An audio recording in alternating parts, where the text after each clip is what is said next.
Mga programang child-friendly at nagsilbing gabay sa mga kabataan. Kinilala sa ginanap na Anak TV Seal Awards 2013 nitong nakalipas na Huwebes. Kabilang sa mga pinarangalan ay ang ilang programa ng People's Television. Si Dina Pagibitan ng ating tagapagbalita. Kinilala ang mga natatanging programa at personalidad sa telebisyon na nagpapakita ng child-safe programs at nagsisilbing ehemplo o gabay sa mga Pilipino na Anak TV Awards 2013. Dumalo bilang guest speaker si dating MTRCB chairman at ngayon ay Senator Grace Poe. Aniya, malaking papel ang ginagampanan ng mga programa at personalidad sa buhay ng tao, lalo tigit sa mga kabataan dahil sila ang nagsisilbing inspirasyon dito para maging responsable at mabuting mamamayan ng lipunan. Binigyan din ni Senator Poe ang kahalagahan ng ating film tourism. Kung mabibigyan kasi ito ng higit na pansin, maipapakita nito ang ganda ng Pilipinas at galing ng mga Pinoy sa paggawa ng mga pelikula. Magiging daan din daw ito upang makahikayat ng napakarami pang turista na bibisita sa bansa. Napakahalaga rin daw ng ginagampan ng papel ng mga magulang sa aspeto ng matalinong panunood ng kanilang mga anak. Kaya naman dapat raw na may tamang kaalaman ang mga magulang sa mga tamang panoorin.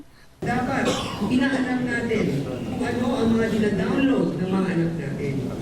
It used to be that as a parent, all you have to do was monitor whether the movie or television show your child is watching is age appropriate. Today, in the age of the internet, most parents are really quite at a loss on how to protect their children. So perhaps it is time, if I may suggest, for Anak TV to branch out and establish Anak Online. It would be nice to have Anak TV to expand its advocacy to include online content. Samantala, kabilang sa mga pinarangalan ang ilan sa programa ng People's Television Network, gaya ng 5th ASEAN Quiz, Buhay Pinoy, Oras ng Himala, Panahon TV, Power to Unite, Pulsong Pinoy, Science and Wonders, The Doctor is In at The World Exposed.